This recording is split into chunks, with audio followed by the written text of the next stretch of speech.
We will not be held responsible for any hearing impairments or damage caused to you from excessive exposure to this sound.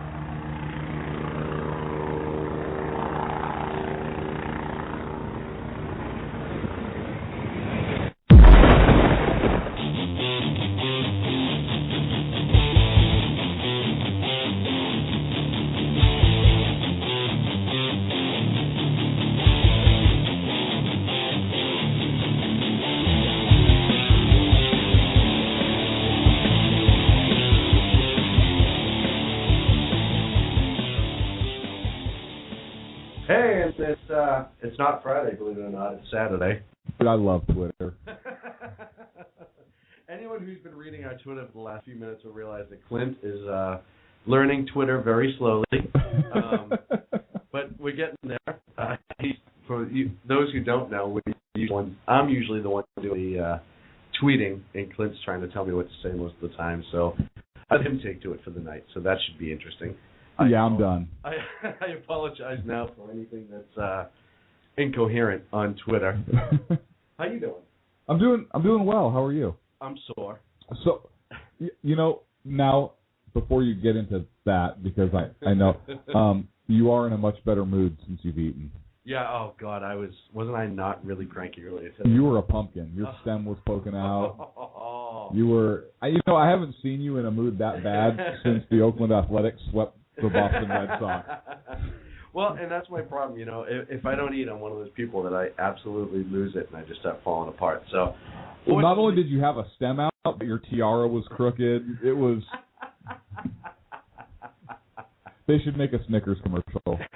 I'm just throwing that out there. I couldn't agree more.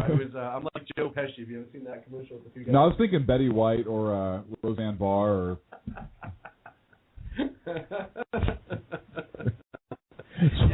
So how you feeling tonight? Me and Roseanne, that's actually a good.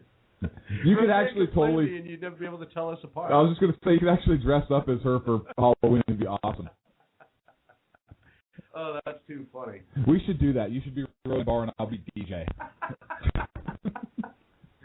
Oh, and it starts. So, other than that, your week was good? Yeah, it was. I'll tell you, I took the little boy to his first ball game. Well, probably his first ball game that he'll remember. He actually got a foul ball. No kidding. Totally excited. Yeah. Totally excited. It was a good time. Good time. Did you have to knock over another adult to get said foul ball? I'm not answering that question on the air. You weren't that guy that rips it from another little kid and gives it to yours, were you? Little kid, no. She was 13. Yes, she was. She was strong. She bit me and everything. Well, it's good to see that the black eye is finally healing. Just keep putting ice on it, buddy. You'll be fine. I can't believe the cops wouldn't accept my citizen's arrest. Well, she totally hit you first, didn't she? Well, yeah, that's what I'm saying. My only question is, how did you look on the big screen out in center field? The Jumbotron? Yeah, how do you think I look? I look awesome. Well, yeah, that's usually how you look after you get beaten up by a paper. Well, yeah, especially when I have a paper bag on my head. Hard to see the black eye through it, but it works. Hard to see the ball, too. The one she jammed in your mouth, broke all your teeth. Fine, you want it? Here, old man. I didn't know it was worth that much to you. I've got 3. Oh, man. So now what about you? Did you take your ibuprofen? Oh, God, I am sore. Speaking of getting butts kicked by the younger generation. So I have relatives in from out of town from back east, and my niece and my nephew are both 13, and we're thinking of fun things to do. One of them we did was I think your niece was the one who wrestled the foul ball away from me. Actually, it wouldn't shock me. She's a black belt. So she legitimately probably could. At 13? Yeah, I'm not kidding. No exaggeration. Yeah, she's pretty badass. Okay, no need to brag. Go ahead. Sorry. So we decided to do one of those indoor rock climbing gyms. Yeah. And at first I wasn't even going to do it, and then I got called out. A lot of old statements, and So I said, I'll hang with the kids. And I did it, and I actually made it to the top a few times. Uh-huh. Which was shocking. Moving my frame up 25 feet in the air is kind of scary. Now, were you on the big wall, or were you on the toddler wall? I started with the toddler wall, and I fell off that a few times, and I said, hey, this doesn't hurt that bad. I'm going to the big one. No, but So can I get the bungee on the toddler wall? What do you mean I'm not tall? What do you mean I'm too tall? And I'll tell you something. I had a fear of heights that I can remember. But they have an auto belaying system, so you hook in, and it's like a machine that counterbalances your weight and slows you down if you fall and all that. Okay. I watched it work probably 10 or 15 times before I tried to use it. Everyone else was climbing, whatever. The guy, I kind of wanted to smack the guy, and I'll tell you why. When he looks at me and I'm asking him about the auto belay thing, and all I want to know is how it worked, like what sensor, just trying to figure it out. And he goes, oh, you don't have to worry. It'll hold people up to 500 pounds, so you should be okay. So why were you upset about that? Listen, I'm not as young and thin as I used to be, but I'm nowhere close to 500 pounds. And the fact that he said should be okay was a little insulting. So I threw out all of his granola. I did. I took his whole thing of granola. I threw it right out the window. I smashed tofu in his face, and I left. What'd you do with his Birkenstocks? No, they were on the other side of the room. I wasn't walking that far by the time I was done. Did you take his Occupy poster? Actually, he wasn't a bad guy. But we had a good time. I did make it. I did live through it. I did get bragging rights because on one of the walls I did get higher than the other two. So that was my last. Was that because they didn't climb it? No, it was the toddler wall. They're like, I'm not even doing that. So, so I paid for it. I was a little sore, but what are you going to do? Take ibuprofen. We just covered that. A lot of it. I took a lot of ibuprofen. So, what else? Well, this week, a good friend Rooster over at Conservative Outcry put up forums for us on the Conservative Outcry page. Thank you, Rooster. So if you go to conservativeoutcry.net and click on the Sackhead forums, there's a whole bunch of forums under there. They're just starting to get going. There's not too much, but if you're around, check it out and definitely participate. One of the cool things that we're doing, and this was Rooster's idea, I'll give him full credit, is be part of the Sackhead Army. Take a picture with a sack on your head, like if you've seen us. A paper bag. I'm just going to clarify right now. Paper bag. Our pictures are up. You've seen them, kind of how we roll. And, participate. Take a picture of yourself, upload it, let us see who you are, where you're from. If it's really good, we'll post it as part of our show stream. And, we'll give you credit and maybe a shout-out next week. And feel free to draw faces, decorate your paper bag, whatever you want to do to make it interesting. The more the merrier. And there's plenty of people on Twitter who listen to us. We have 3 followers now, so that's... It's actually double that now. Oh, wait, what's that? Never 5. mind. I'm looking at a completely different number. 3 is 5, right? Yeah. So definitely make it good, make it all up. Dude, you're stammering. What? Do we have a phone number tonight? We do. It's 347-205-9399 if somebody wants to call in. Now, I will warn you, Clint has access to the board tonight. So out of the blue... Like, I know how this thing works. What's this button do?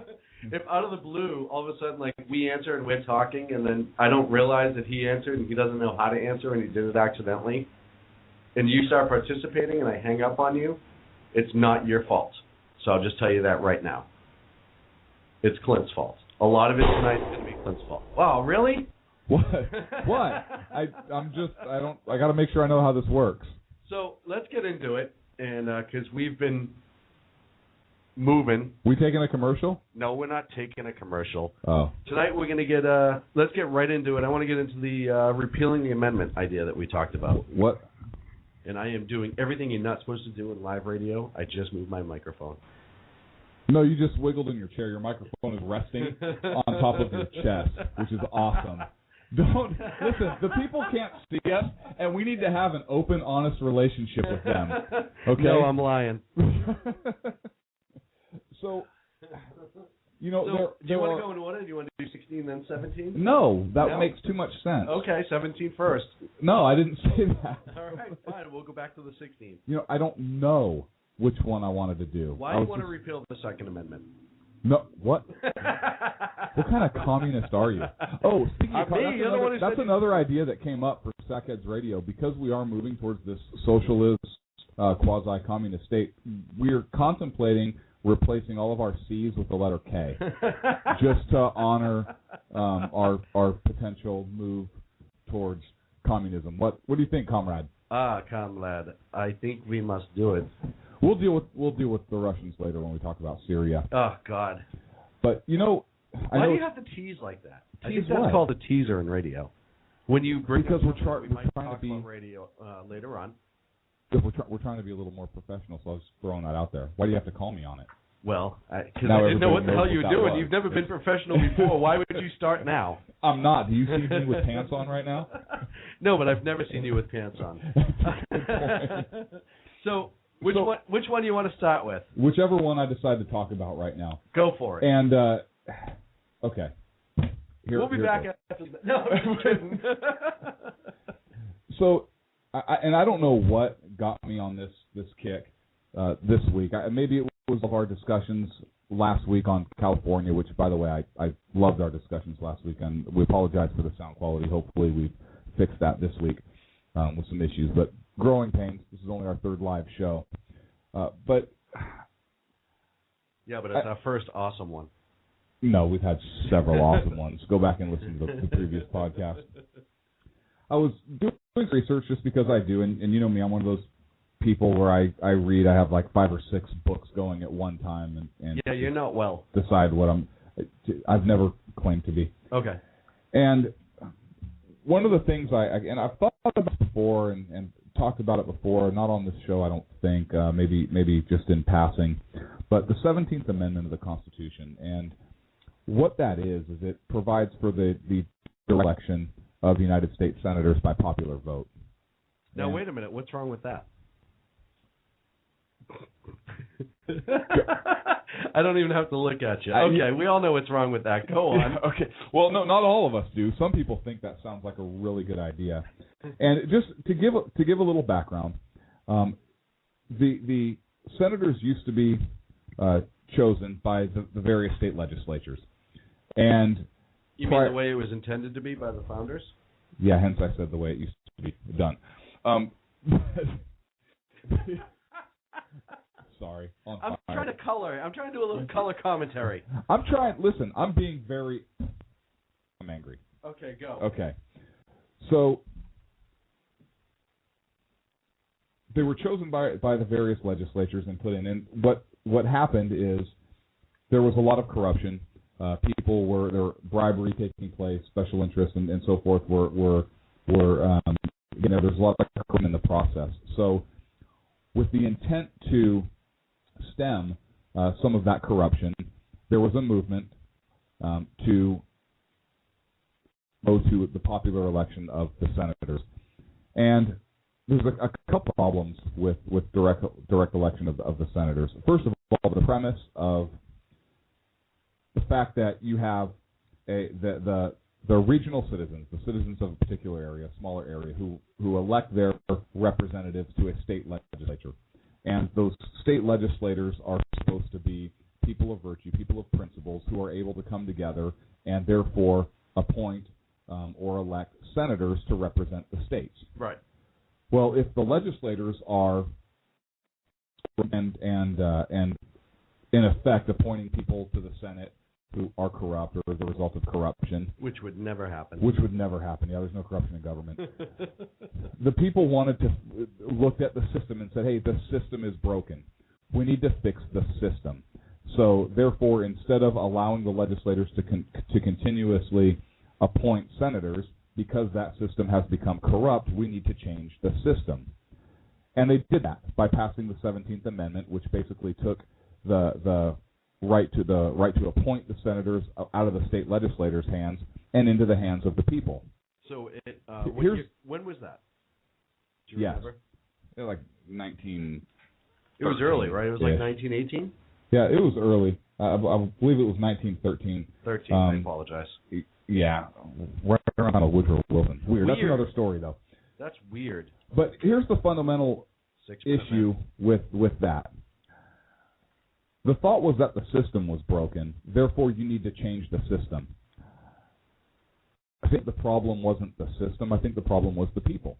Yeah, as always. The people got people elected legislators who were corrupt. And therefore, instead of looking upon themselves and saying, hey, we are electing people who are corrupt, and therefore that's where the corruption is coming from, they decide to change the system instead of looking in and saying, you know what, maybe the people of value, we need to elect people who represent us based on principles. What happened? And that's a whole discussion perhaps for another show. That's not what happens even today. Right. The way that our government was originally designed is we had and by the way, in the Constitutional Convention, the idea of direct election of senators kicked around, and there was only one of our founders who disagreed with that premise. One out of everybody in the Constitutional Convention. So I don't know, maybe that shows that it wasn't such a popular good idea. Yeah. And that guy was James Wilson was the only member of the Constitutional Convention who supported electing the senators by popular vote. Bruce is in the chat room. His guess was Joe Biden. He thought it was Joe that was in the Constitutional Convention. By the way, we had a discussion earlier about Joe Biden. Off track. Here we go. Completely off track, and a discussion that Sean and I want to see happen. I do want to have. So remind us, and we'll get back to it. But I'm not going to talk about it right now because I'm on another point. All right, I'm going to write it down though. Yeah, write it down because we'll forget, and we're trying to stay on point. So the House of Representatives was originally designed to represent the people, the individuals. Okay, from a specific geographic area, people go to the House of they represent their local constituency at the federal level. They represented the people. The state legislators were supposed to elect the senators in order to represent the interest of the state. Wait, are you saying that would create some sort of balance?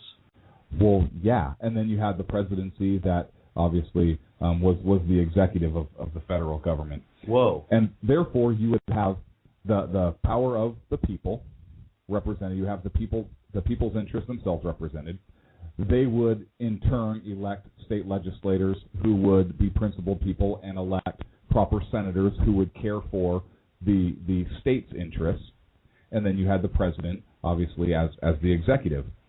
And when this changed, this was actually big. It's amazing. And again, for a group of racist aristocrats that our founders were, it's amazing that they would put in such a great system that would keep and maintain balance. It would, and that's a whole. Like they knew what they were doing. Almost, but if you listen to the progressives, they didn't because times change. And why are you trying to get me angry? I'm sorry. Go back. No, you're trying to get me angry. So now let's look at the current system. It's more of a move towards pure democracy, in that you have never designed to be. No, the founders warned us against being a true democracy in a lot of their writings. I mean, it's not hard to research and do. You can do that yourselves. You don't need a lecture from me on that.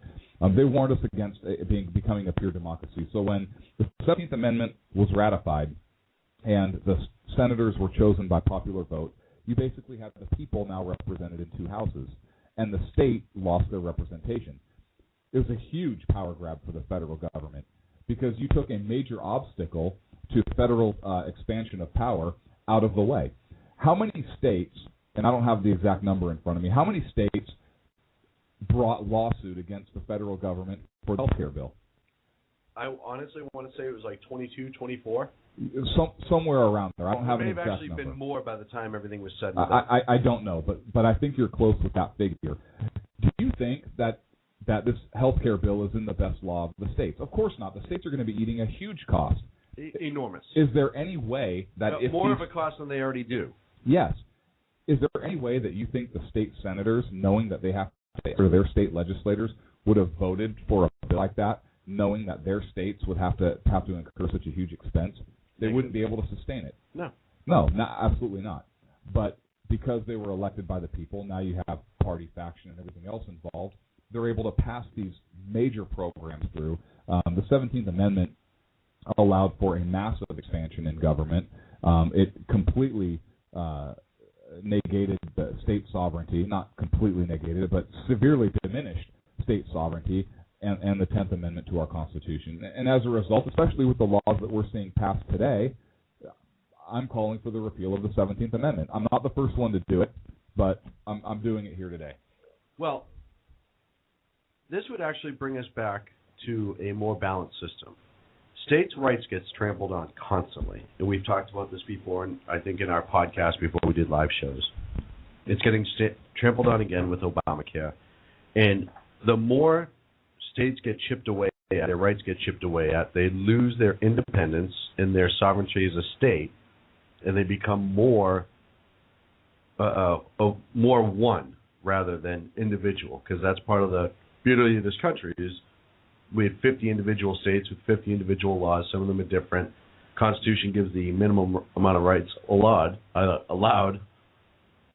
but the states could give you more different laws. There are some states that are very free when it comes to firearms and gun control, and if you want to live in one of those states, you can go to it. And other states, like our friends on the West Coast, are the exact opposite in the sanctuary state out there in California with the K. Yeah, I like that. See, but that brings up a completely new argument on the Second Amendment. The Second Amendment is not supposed to be infringed by anybody, period. And the 10th Amendment gives the states the rights to address things not enumerated in the Constitution. The Second Amendment specifically is the rights of the people, or pertains to the people, but the right to keep and bear arms shall not be infringed. It's a discussion for a whole other show. But if you read the founders' writings and so forth on the Second Amendment, the people are absolutely supposed to be able to have the same types of arms as the military and so forth, because how else can they defend themselves against potential oppression or tyranny if they don't? So, but again, that's a discussion for another show, and I think that'd be a good idea. We need to do a segment on the Second Amendment at some point. I couldn't agree with you, but it kind of brought up... You couldn't agree with me? Why not? I couldn't agree with you more. Oh. I couldn't agree with you on a lot of different things. Like wearing pants in the studio, I feel that's required. You don't. That's fine. I couldn't agree with you more. We kind of talked about it a little bit earlier, is when politicians, the president, representatives, any elected official starts to go against their oath, at what point does it become a violation of law versus just a punishable offense? Well, how many progressives go against their oath? Constantly. I mean, how many of them actually protect, defend, and uphold the Constitution of the United States? But yeah, exactly. But yeah, we look at each other. Well, it's a living, breathing document. No, it's not a living, breathing document. It's a document established, it's set in stone, and if you want to change it, there's an amendment process you have to go through. It's not meant to be interpreted in, Moonbeam, I think this means this today. No. Moonbeam. No, it's totally true, and if anyone... What's your name? My name's Happiness. How are you? I think this should mean this today. We all get free daisies. Everybody has to wear a daisy in their hair because it makes everybody feel wonderful. It's so great.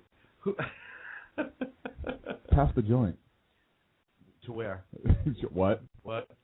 Actually, no, I'd pass the hamburger joint and just go to the Packy store. But that's me. Yeah, no, I agree with you. We have to get away from states losing their rights. States have to maintain their individuality. And politicians need to respect the Constitution, not constantly try to sidestep it, like say... But they don't, so how do we fix it? You get rid of them. I like that.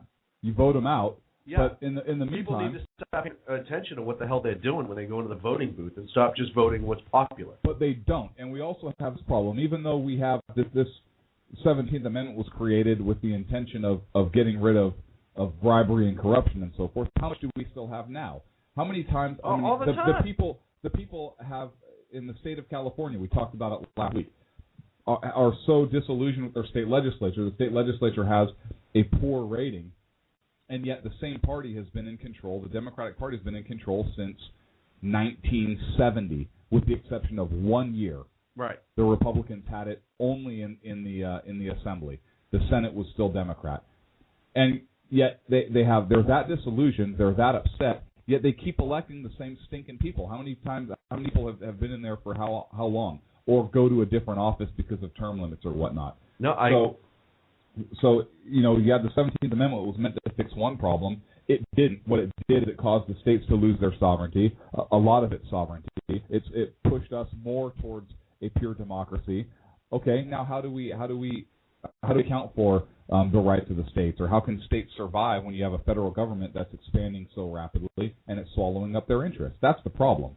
And see, now I'm angry. Well, and actually, Rooster in the chat room just brought up a really good point. First of all, he's trying to get the people in the chat room, if you're not in the chat room, jump in. He's trying to get the people in the chat room to play What Nancy Pelosi Mated With. So far, we're up to Brock Lesnar and Michael Moore. So hopefully that'll add. But Rooster says, that 1970... Wait, I got one. Okay. The Stay Puft Marshmallow Man. I already said Michael Moore. Oh, yeah, never mind. Yeah, my bad. But Rooster says, hey, what if the 1970 Democrats are not the 2012 Democrats? And they're not. He's right. But in California, they are. The progressive movement was in full swing. The progressive movement was in full swing at the end of the since hippie era. The turn of the century. It started. The turn of the 20th century. And so, yeah, the 70s Democrats, the hippies, and the feel-good people of that time are still there today. They just cut their hair and took a shower. Well, you had the SLA? Case in point, Jerry Brown was governor in California back then, and he's governor again now. I mean, nice work. No, really. And actually, we have a thought bubble from Governor Moon being right about here. Oh. So it's nice of the governor to check in with us. No, and somebody else, it's Rooster again bringing up the point is that, Reagan was a 70s Democrat and late 60s Democrat. But I'm not saying he was the exception, though, because he understood. Yeah, and now being a Democrat is different than being a progressive. Totally different. And he was a conservative Democrat based on his beliefs at the time. Exactly. We've had progressive Republicans in office as well, both at the national level and various state levels. So there's a difference between being a Democrat versus being a progressive Democrat. And in California, if you look at the history, there have been progressive Democrats that have pushed all of these issues through, and we discussed a lot of them last week. Now, that's fine. If California wants to be progressive, go be progressive, and you appoint senators who are progressive, but you have the rest of the nation who appoints their senators on state interests. California may always be a progressive state, and they always have progressive senators. But what about Nevada? You have Harry Reid. Do you think that the Nevada legislature would have Harry Reid now when they're facing health care bills? Maybe they would. I don't know. Or some of the other senators on a nationwide level, about 22, 23, 24, however many it was, states who brought lawsuit against the federal government for health care. How many of those would have prevented the passage of this health care bill and saved the taxpayers of each of those states how much money from bringing these lawsuits and everything else? It's ridiculous. Well, and it's the same old story. More and more, it's the nanny state spending more money than we have, trying to take care of people who don't want to take care of themselves, and punishing the people that do the right thing. They go to work, they pay the taxes, they try to, be free Americans and enjoy themselves. And pay taxes? Yeah. Well, really? They pay their income taxes, which is required by law. Okay. Well, since we're on that note, let's go ahead and talk about the 16th Amendment, too. Do you want to do that, or do you want to take a break? No, I want to talk about the 16th Amendment. I'm angry. All right, so I apologize now to our oh, no, wait, nobody paid our commercials. So, yeah, let's keep going. Okay, yeah, perfect. Let's take a break before we get into this. I need a breather. All right, the phone number to call in is 47205-9399. When we come back, we're going to discuss the 16th Amendment. 17th Amendment. God, we'll be back in a minute. You're listening to Sackheads Radio. Sackheads Radio.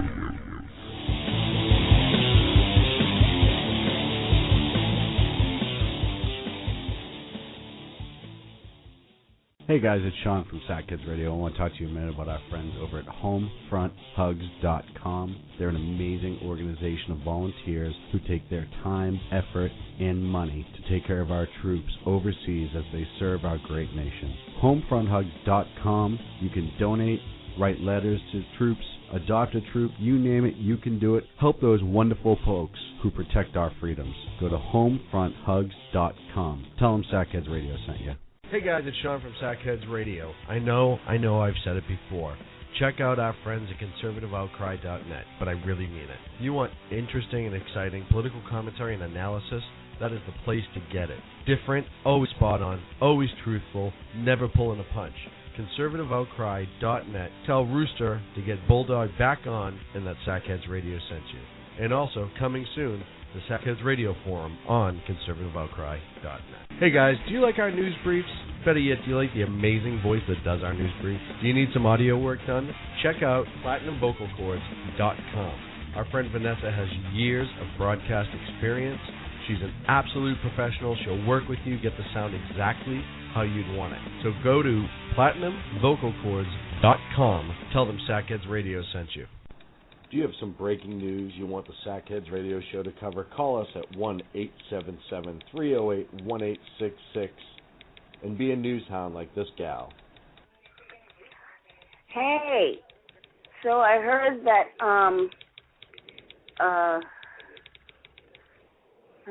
what did I hear? Yeah, I forgot. Dang it. I hate when I do that. All right, go Sackheads Radio. That's right. With information like that, it's got to make it on the air. So give us a call at 1-877-308-1866 and be a news hound. Now back to Clinton Sean on Sackheads Radio, radiating elegancy and quality.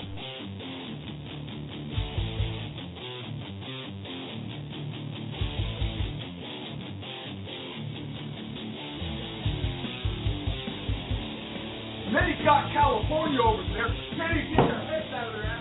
How many other states have to fall before we got the damn health care bill? Dude. What? We are totally back right now. Get my headset back on. You didn't even shut the door to the studio? Really? Well, you put your fist through it. I figured you could shut the door. Hold on, everyone. We're waiting for Clint. So, Don't laugh anymore.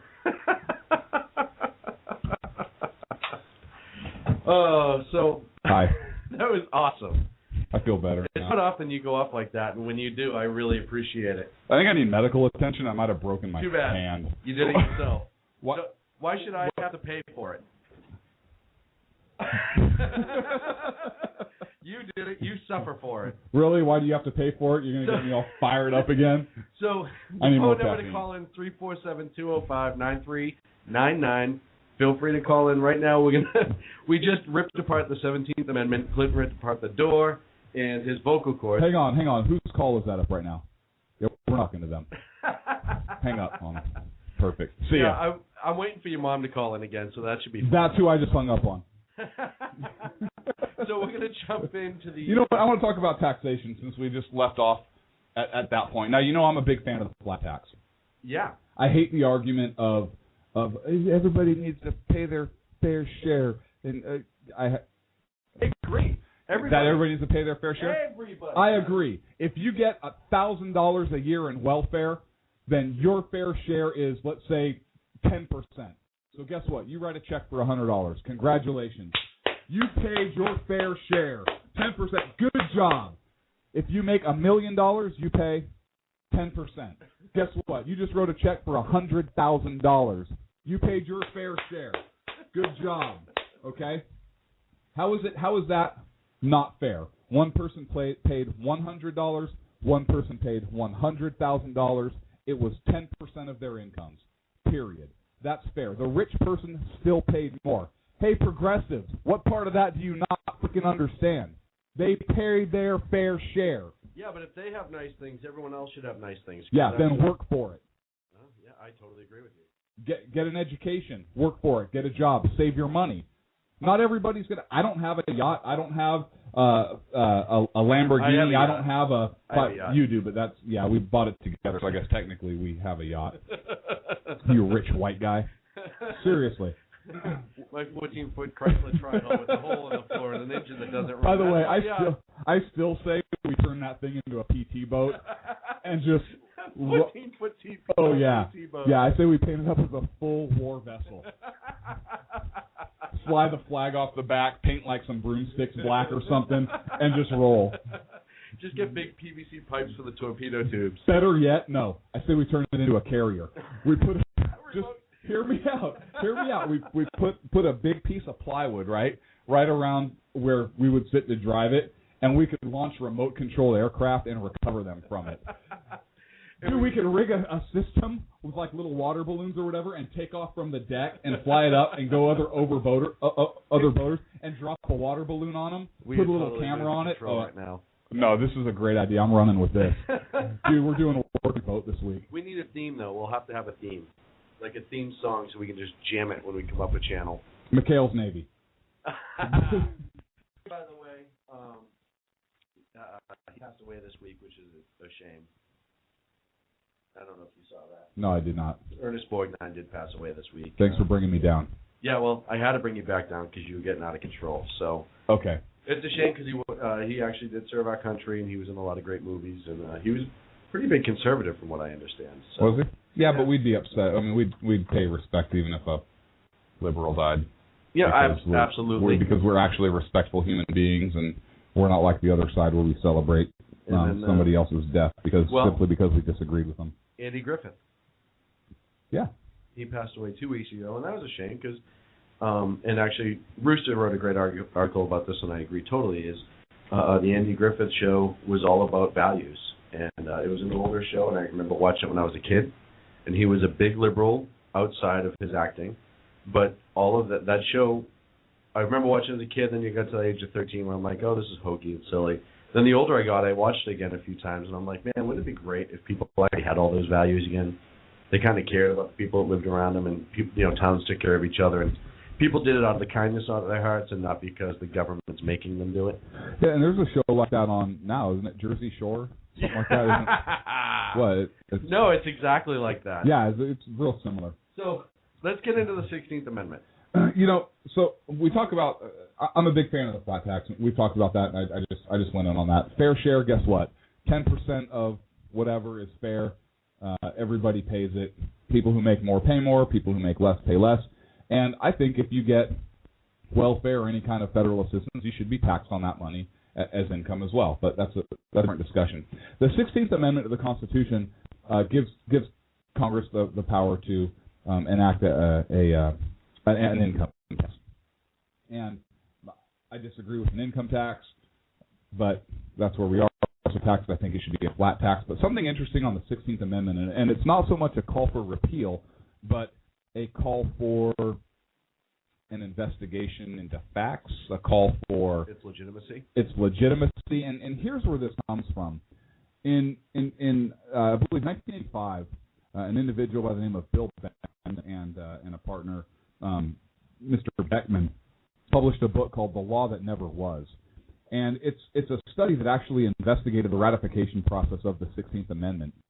And what their purpose was that the states that needed to ratify this, there were some problems with some of the states that were counted by the Secretary of State at the time, who was Philander Knox, that he certified the ratification of the amendment without any kind of discussion, without any kind of debate, and that he decided that state legislatures that certain state legislatures could not rescind ratification and so forth. And there were a few states that there were some legitimate questions about the ratification process.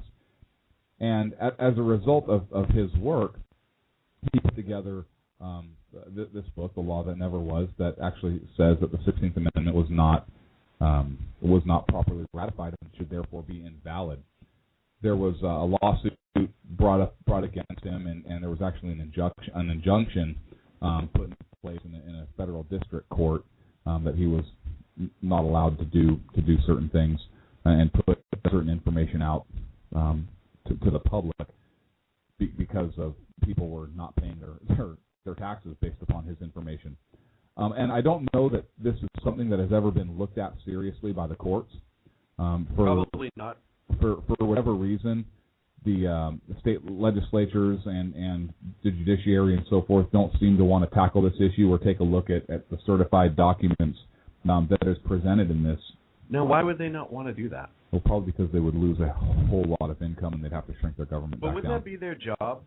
I mean, let's be honest. If their job is to uphold the Constitution, they should be sure that what's going in it or what is in it, that it should have been ratified in a constitutionally legal way. Right. Correct? I couldn't agree more. I would think.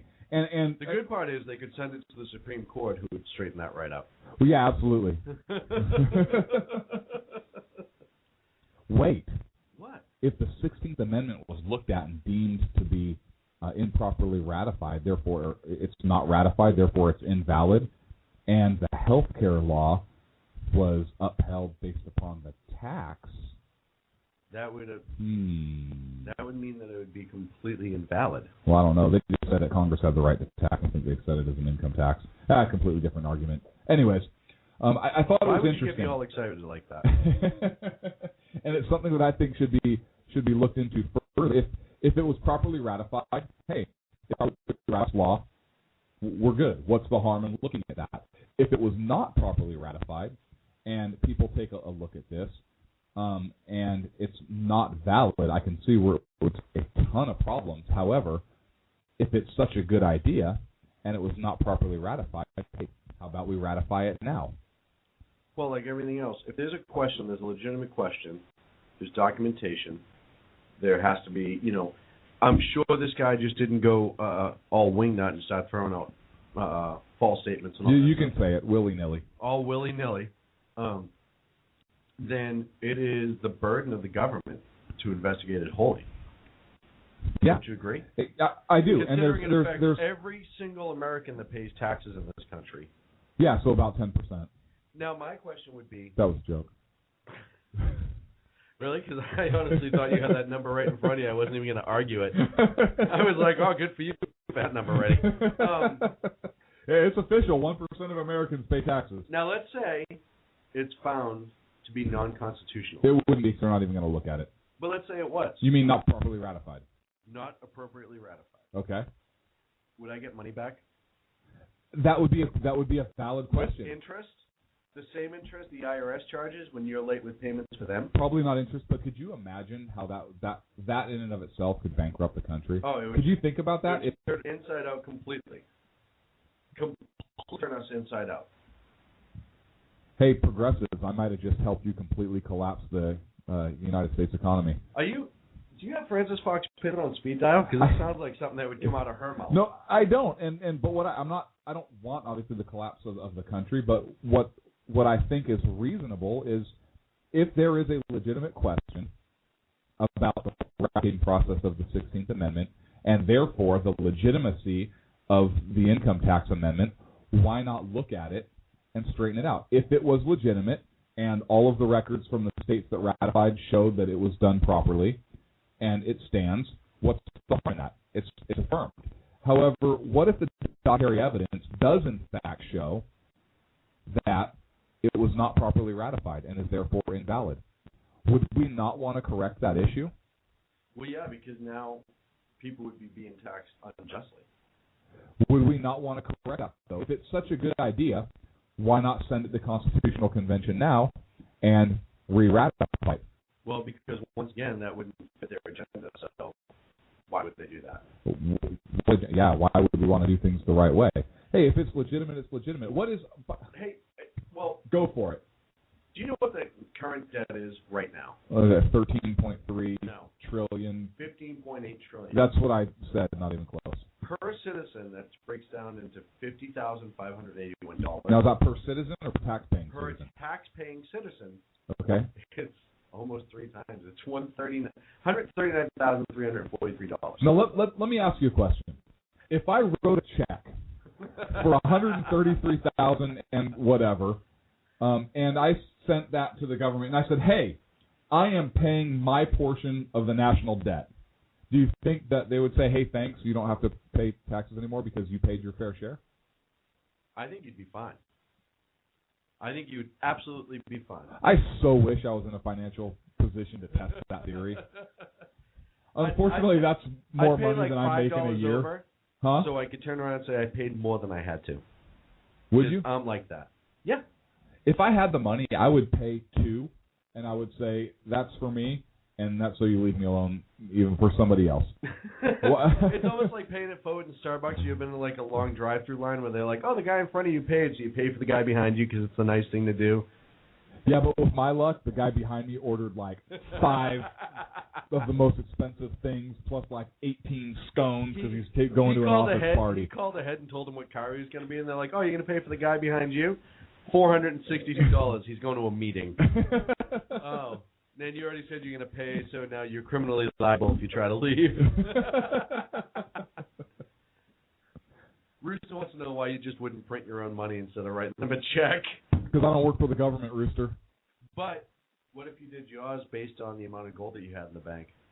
If you made your own currency, you'd be more legitimate than the government than our dollar is right now. It would be, but why not just pay him in either gold or silver then? Well, that's a good point. Yeah, you got nothing. I had nothing. You completely spun me on that. I did, because I don't think we can legally print our own.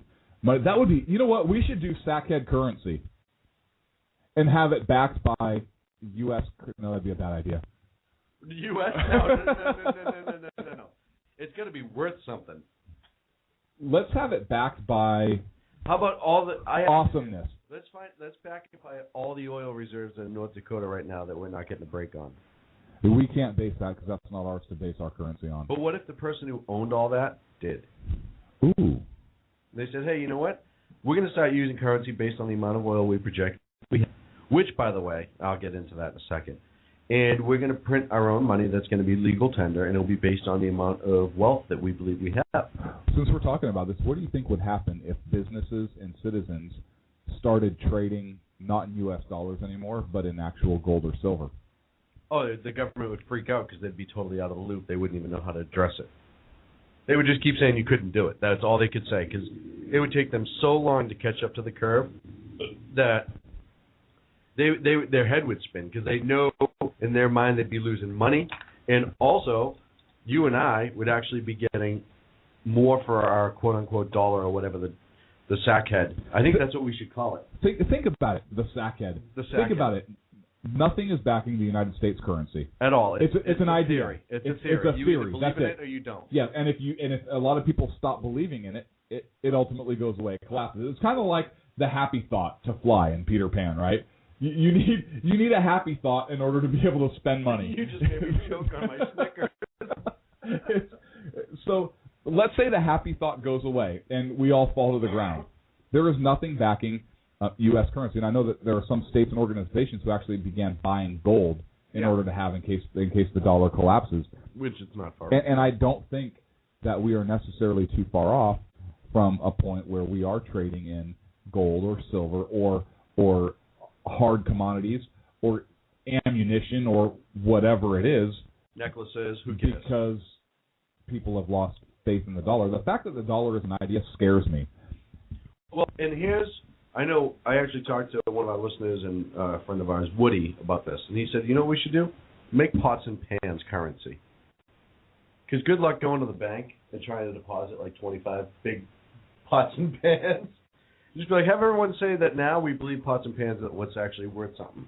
The dollar, it's the same thing with the dollar, right?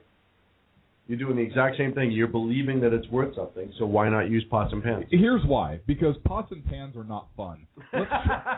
Let's trade in Legos.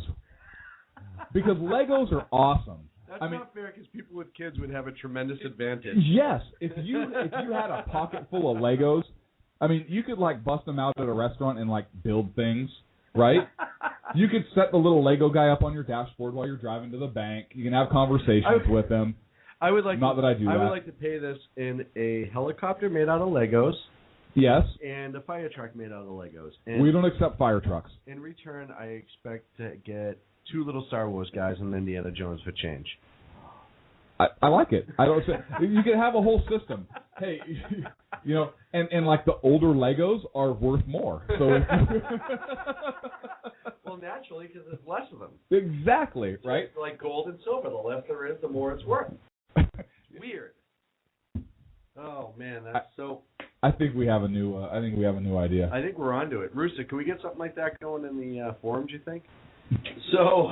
You know what? That's a good idea. We should have people. What else could we trade in other than gold or silver or anything that makes sense? What else? Yeah. What else could we put? We'll put that up in the forum this week. What else do you think we could use as currency that people would believe in and would actually be worth value? Does that work? That works. Is that what you're asking for? That's what I'm asking for. Consider it done. Pizza. Anything else I can fix tonight, damn it? Why not just elect us? Sir, elect me. Hey, I've said it before. Sackhead Clint 2017. That's not even an election year. We're going for it. We'll get you in for it. Trust me. There may not even be an election in 2016. Who knows? So that's my. We digress again. We do it all the time. That's my spiel on the 16th Amendment. I think there should be a look at the legitimacy of it. And on another issue of taxation, I'm a fan of the flat tax. Big fan of the flat tax. I have no problem with that. The 999 was a good one too.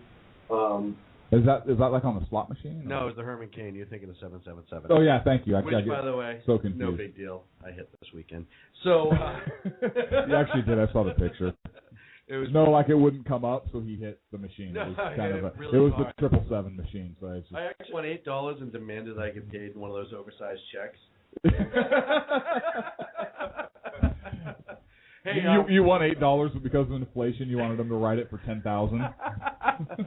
I said, I don't believe in the money anyhow, so what difference does it make? Here, I'll take all this. Rooster wants to know, if you become president, can he be attorney general? Ooh.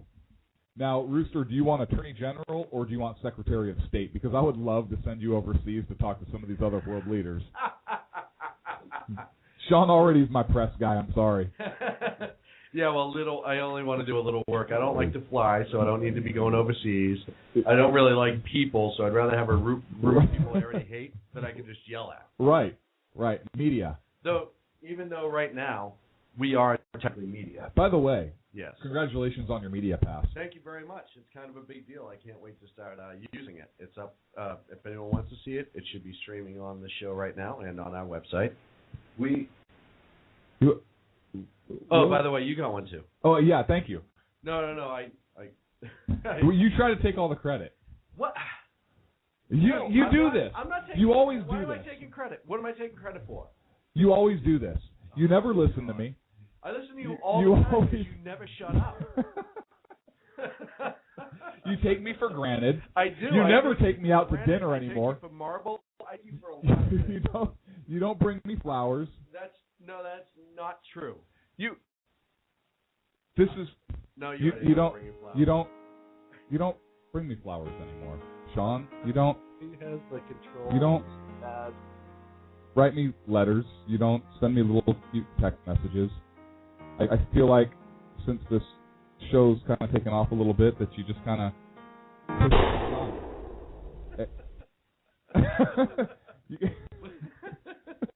Hey, Rooster wants to know if he can go to Iran.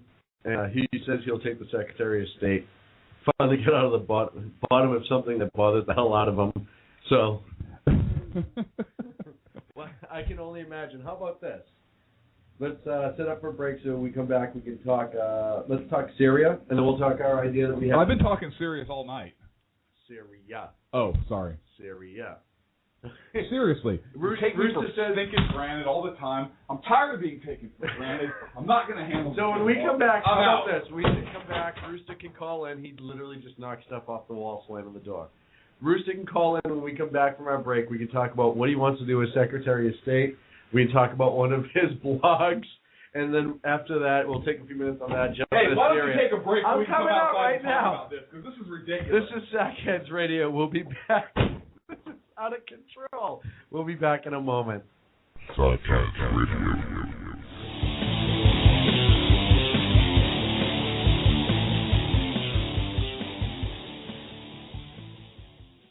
Hey guys, it's Sean from Sackheads Radio. I want to talk to you a minute about our friends over at HomefrontHugs.com. They're an amazing organization of volunteers who take their time, effort, and money to take care of our troops overseas as they serve our great nation. HomefrontHugs.com. You can donate, write letters to troops, adopt a troop, you name it, you can do it. Help those wonderful folks who protect our freedoms. Go to HomefrontHugs.com. Tell them Sackheads Radio sent you. Hey guys, it's Sean from Sackheads Radio. I know I've said it before. Check out our friends at conservativeoutcry.net, but I really mean it. If you want interesting and exciting political commentary and analysis, that is the place to get it. Different, always spot on, always truthful, never pulling a punch. conservativeoutcry.net. Tell Rooster to get Bulldog back on and that Sackheads Radio sent you. And also, coming soon, the Sackheads Radio Forum on conservativeoutcry.net. Hey guys, do you like our news briefs? Better yet, do you like the amazing voice that does our news brief? Do you need some audio work done? Check out PlatinumVocalCords.com. Our friend Vanessa has years of broadcast experience. She's an absolute professional. She'll work with you, get the sound exactly how you'd want it. So go to PlatinumVocalCords.com. Tell them Sackheads Radio sent you. Do you have some breaking news you want the Sackheads Radio Show to cover? Call us at 1-877-308-1866 and be a news hound like this gal. Hey, so I heard that,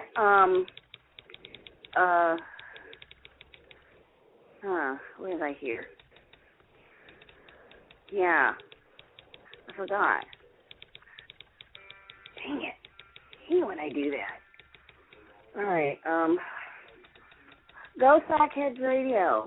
That's right. With information like that, it's got to make it on the air. So give us a call at 1-877-308-1866 and be a news hound. Now back to Clint and Sean on Sackheads Radio, radiating elegancy and quality.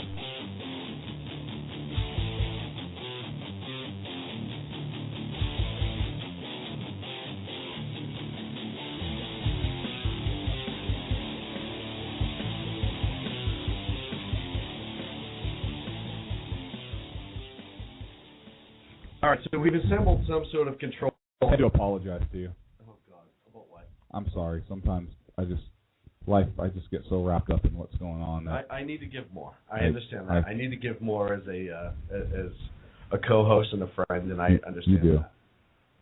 that. Okay, enough about that. Hey, so we had a discussion earlier today, and I think it's a great idea, and I need to touch on it. I know you made a note earlier. I think that you and I should invite. Formal invitation, folks. This is a formal invitation going out to Joe Biden, Vice President Biden, and Chris Christie to sit down with us on the air, drink beer. I think that would be amazing. And discuss and debate the issues. Because you have two guys, and as much as I dislike Joe Biden's policies, two cantankerous, oh my God, old school, foul-mouthed, angry men. And then you throw them in a room with us. Dude, how awesome would that be? And on the air. Oh, yeah. Seriously, I'm not talking to get them hammered, but a couple beers. We'll have pizza. And just listen to those two guys go back and forth, and we will totally spark the debate. Turn on some Skinner. And just go crazy. I think that would be the best show ever. I agree with you. So I think we need to reach out to both. There's no way they would ever come on this show. We would have to have a talking stick. We would have a talking stick. Everybody would. So only one person could talk at a time. No. That you and I would have a talking stick, but I think we should just let them go at it. We would also need bouncers. We totally would. So, hey, we have a call. Well, Governor Christie, Vice President Biden, the invitation's open. Anytime you want, you can email Sean at sackheadsradio.com or Clint at sackheadsradio.com. Don't email me because I don't know how to check it. Or you can call the show at 347-205-9399, just like this person is. Hey, you're on the air with Sackheads Radio. Welcome.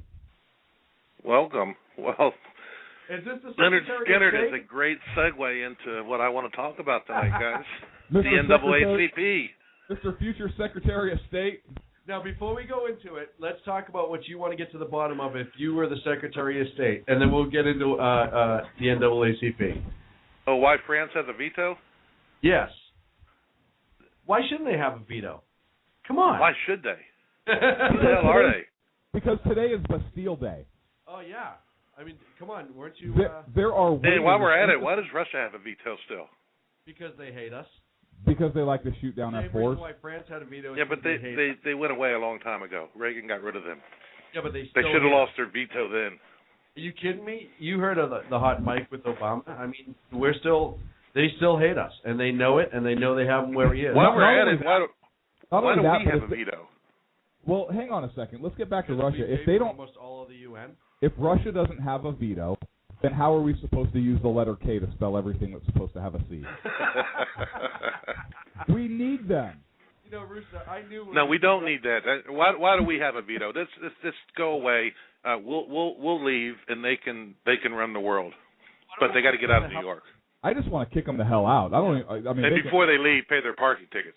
All of them. All of them. Millions of dollars. And hey, like I said before, I will absolutely buy the 1 or 2 U-Hauls it should take to get them out of New York.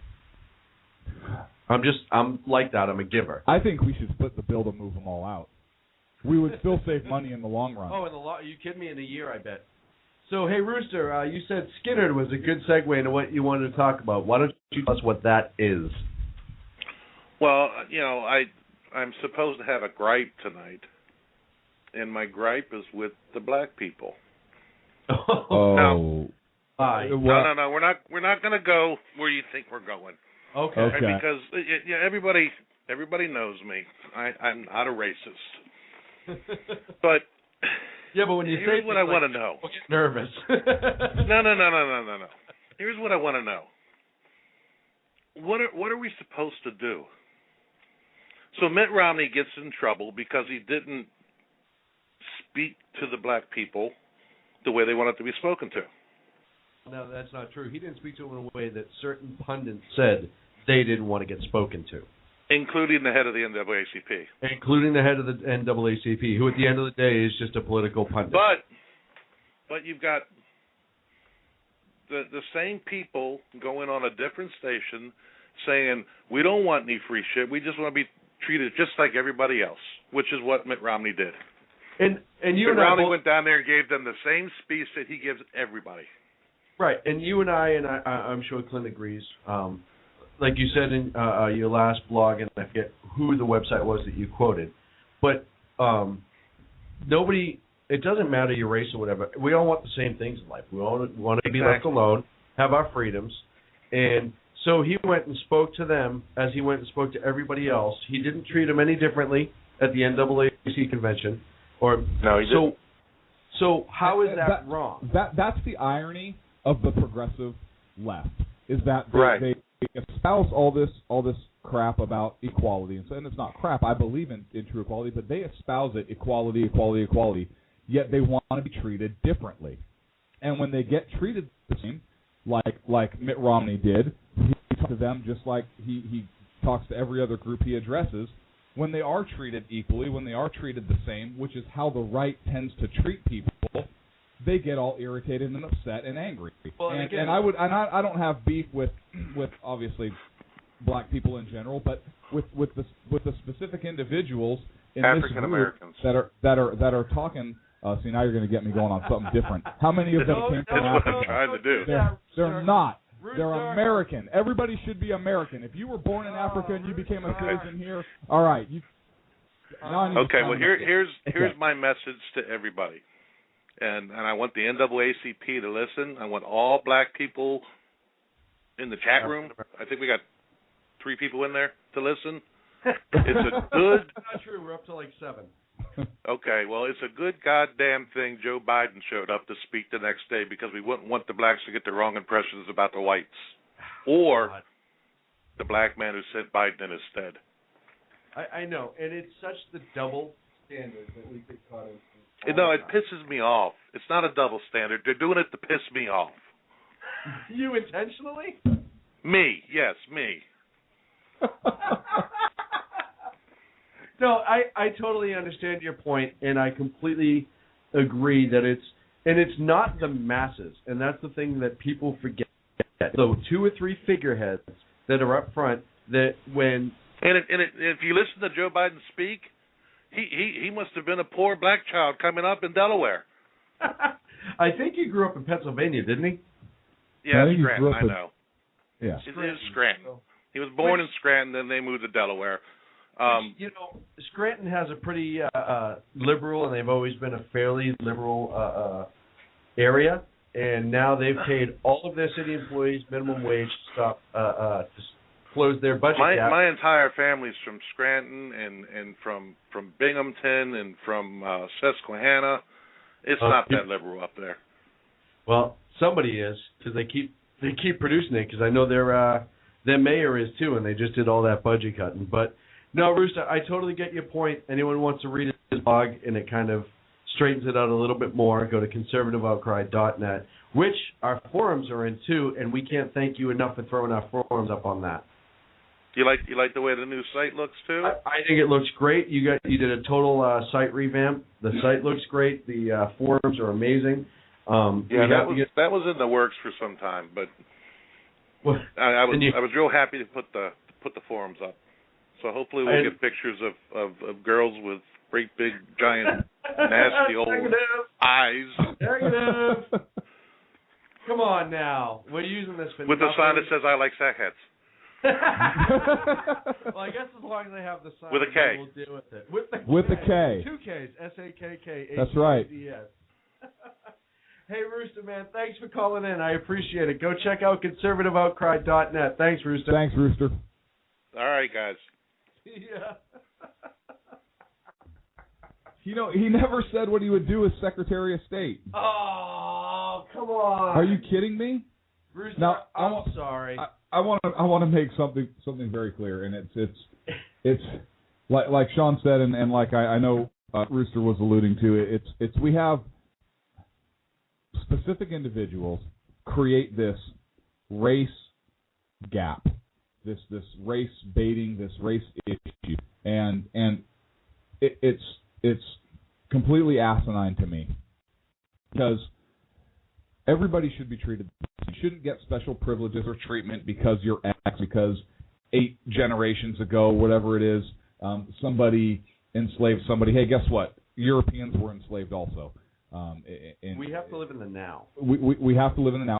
And America was a nation that corrected those ills. They corrected the ills of slavery. And even the founding fathers were having this debate. I know it's something you progressives don't want to hear. Founding fathers were having this debate, and the Constitution was framed the way it was, or the way it is, in order to reduce the effectiveness of slavery and in order to provide for the abolition of slavery down the line. They couldn't do it when they did outright because the states would never have ratified it and they needed a strong union. But it was one of their goals they had in mind, which is why you had the 3/5 clause in there and why you had a drop-dead date for slavery, importation of slaves, and so forth. So we all are one people. We are Americans. We welcome those who immigrate legally here to this country, and uh-oh. The best part is you saw the number pop up. That's so awesome. Uh-oh. All right. Hang on, my turn to piss you off, Rooster.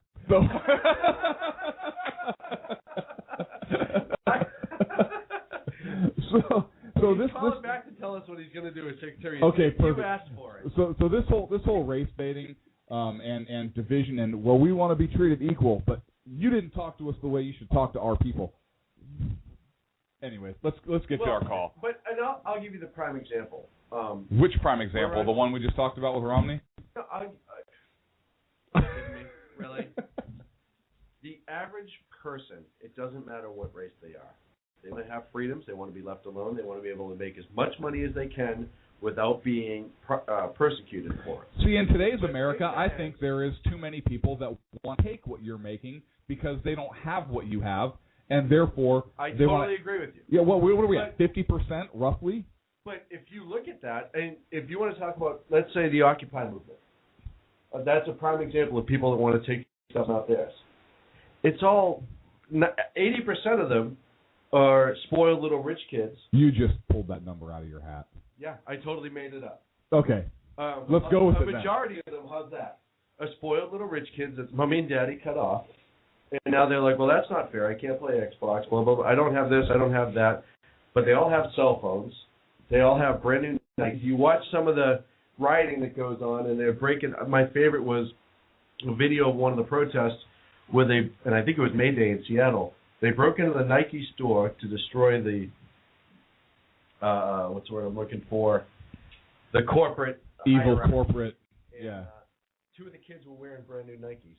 Well, that's because they stole them. No, it was before they broke the window. Oh, yeah, never mind. So it's the hypocrisy of that all. All right, I'm bringing Rooster back on to talk about what he would do as Secretary of State. God help us, here goes the Rooster. Rooster. That's why we put him in that position. Go for it. Gentlemen, I scared you earlier. You didn't like where I went. No, we were going to move on to Syria. We know where you went. It's if anyone reads your blog, you know very well what you're saying. Nobody reads my blog. I have to send it to people. You and I both know that's not true. I sent it to Nancy Pelosi, but she hasn't gotten back to me. Well, no, That's odd. Her press secretary said that she's in the works and she's got a few things going on. Same thing she said with our interview request. Well, next time send it with the picture that's on my blog post of her being batshit crazy. You know what? I think That's the reason picture she's ever taken. I think the reason she doesn't want to come on our show is because we call her Pistol Grip. It's my favorite nickname for her, Pistol Grip Pelosi. Rooster, if you were Secretary of State for President Clinton, what would be your first course of action? For President Clinton? Yes. My first course of action would be to invite the leader of Iran over here for a talk. Just a little sit-down chat? Define talk. Mm-hmm. Ahmadinejad or whatever his name is. And when he gets here, I'm sending him to Guantanamo Bay. Just like all the other little terrorists. Well, there's a big rift right there right now because the Ayatollah said in the effect not too long ago that he would not necessarily support Ahmadinejad during the next election, which is funny because I figured he already owned it. Why would they have one? Well, because Ayatollah doesn't want I do the same thing to the Ayatollah too, but you know, in Syria, what's going to happen over there is aren't they breaking out their chemical weapons? Well, they've moved them, and they're unaccounted for it this time, so they don't know if they're preparing to break them out or if they're... So either they've been taken by the generals that have gone over to the other side, or unlike Assad, or whatever the hell his name is, has taken them himself and getting them ready for use. One of the two has happened. Maybe, or there is the possibility, not likely, but there is a possibility that he has taken them and hidden them so that they don't fall into the opposition's hands and that he's not going to use them. And aren't these the same chemical weapons that used to be in Iraq? Well, no, because there were no weapons there. There were no weapons there after all those trucks went over the border. That means there was no weapons there. Yeah, that means there was no weapons there previously, but were moved so they weren't there. And if you've ever read, if you are a one of those people who says that it was all lies and everything, read Saddam Hussein's debrief by the CIA. He spells everything out in it, and it was his own words.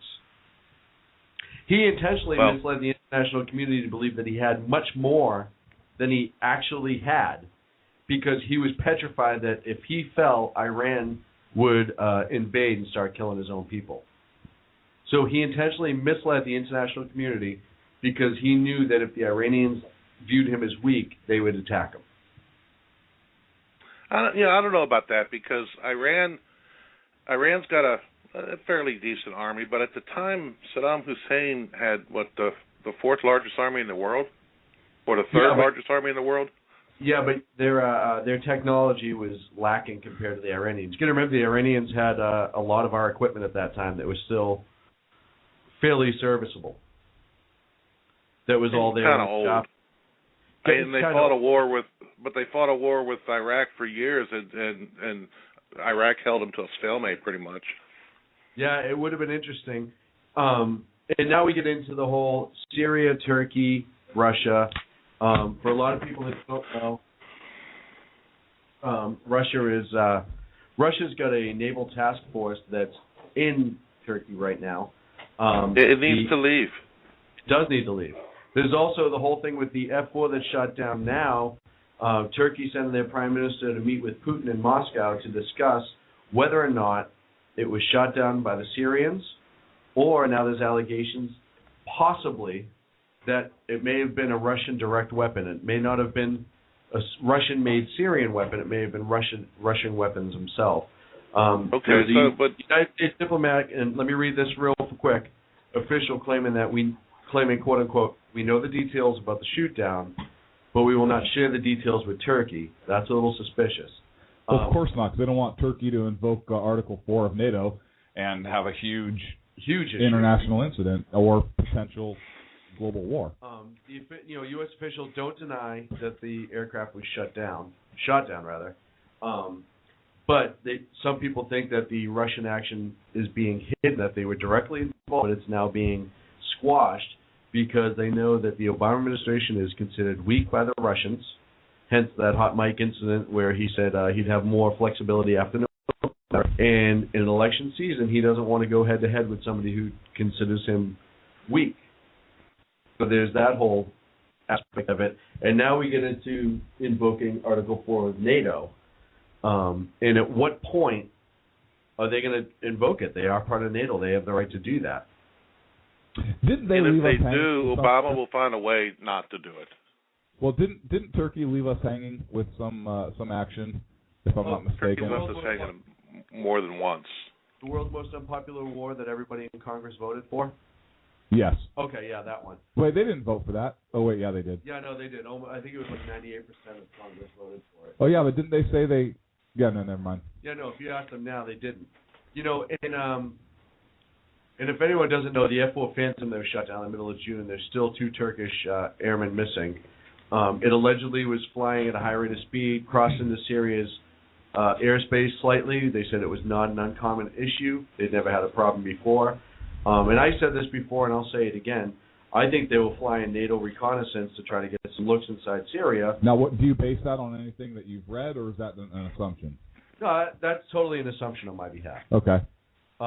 But that's what I believe was going on, and they were using a regular flight path that they use on a regular basis, and I think they'd gotten away with it so much that they didn't expect to get a surface-to-air missile, and it was Syria has some newer Russian anti-air defense missiles. They have the S-200 system, and I think there's another one out there too. But now let me play devil's advocate here. Okay. If a foreign country overflew a portion of the United States in a warplane, would we not shoot them down? Well, it wouldn't get near the United States. Exactly, but if it did, I assume that we would. No, it would be shot down before it got here. No, absolutely. So, and don't take me wrong. I'm gonna get called hippie and everything else again. So, Syria shot down a warplane that was in its airspace. Just because they hadn't done it before, just because you didn't get caught speeding before or whatever it is, doesn't mean that you're not going to pay for it at one time or another. And I'm not promoting the shoot down of the Turkish jet at all. I think it's a huge problem, but we would shoot down a warplane that was crossing our airspace, and Syria crossed a warplane that was in its airspace at a time when tensions were already elevated, and just because it had been done before, you have different tensions, different times. I don't know. What do you think? Rooster, I'll let you go, and then I'll say my piece. I think it was a warplane over Syria's airspace, but who really cares? Well, do you think Syria has a right to defend their airspace? I'll tell you why I'm here, because I'm afraid of where this could possibly go. Yes. Yeah, but you know what's going to happen is Mitt Romney's going to get elected in office, and the same thing's going to happen when he gets elected that happened when Reagan got elected. All of a sudden, Syria and Russia and Turkey and Pakistan, they're going to be our best friends. Because they know we'll kick their ass at that point. Well, let's say that's right. And as Clint's Secretary of State, I would stand up in the United Nations and give a speech, and I would name China, Russia, Turkey, Pakistan, Syria, Iraq, Iran, and I would tell them to just remember that we've got planes that you can't even see. And until you can see them, keep that in the back of your heads. And then I just sit down in my seat. The only problem with giving that speech is you have to have somebody in the office that has some balls. And right now we don't, because they're in Michelle's pocketbook. Well, my problem is at what point do they realize that the election's coming? And Syria, Iran, all those countries right now, they know right now if they pop off before November, then if Iran tries to hit Israel, if Turkey tries to hit Syria, vice versa, they know if they do it sooner rather than later, they're dealing with Obama for the American response. They'll deal with NATO to a certain point, but we carry the big stick with NATO. I mean, don't get me wrong, there's Britain and a couple other ones. So would it be for them sooner rather than later? No, because, in the grand scheme of things, you're talking, 6-7 months? That's not a long time. They've waited too long, and they know what's going to happen. I mean, we're still on course, and conservative Al-Qaeda predicted it. I'm standing by my prediction: a landslide victory by Mitt Romney. Well, and that's the case, but I think a lot of these countries already have a standing military plan. It's not hard to enact it once they get going. And I think Turkey's telling a little bit of a tale what they're afraid of because they have all their troops lined up on the Syrian border right now. Okay, well, let them go at it. We have a military plan too. I totally agree. Let them go at it, but the problem is, like everything else, if they invoke Article 4 of NATO, we're part of NATO. Okay, then we go in with the planes that people can't see, and show them what the planes that people can't see can do. I'm not going to send troops over there to get them killed. Send the invisible planes. Wonder Woman. Wonder Woman. What do you think? I don't think we should be involved in this conflict. I agree. I really don't. I think it's a no-win for the United States. But it's always a no-win when we get involved in a conflict. It's always a no-win. Yeah, but until the United States starts like pumping its own gas, we have to be there. And that brings up another interesting point, obviously, about energy independence. But I don't know. I don't think we should. I would stay out of this one. This one has too much potential to blow up into World War III. A world war. But it really does. Well, you can't get out of it because you're already in it. Yeah, but we're not. We're not as of right now. We're not as of right now. And even if Turkey tries to enact Article 4, I mean they've left us hanging a lot. But besides that, I think that would turn this into a global conflict. And I just it would go. But you can't have a country tell you that we're going to turn off your gas pumps, because that's basically what Iran's told us. And if Iran goes and does that, we have to undo it. Well, but that also brings up, you want to talk about energy independence. We have the oil reserve in North Dakota they're looking at right now is said to be possibly one of the biggest in the world. We also have the ones in Alaska. And this segues me into one of my favorite topics, which is OPEC. And those pain-in-the-ass bastards over there, which, surprisingly, gas prices being so high right now, which kills me because we use far less energy now than we did 10 years ago. But the closer we get to November, what are the gas prices doing all of a sudden? Dropping.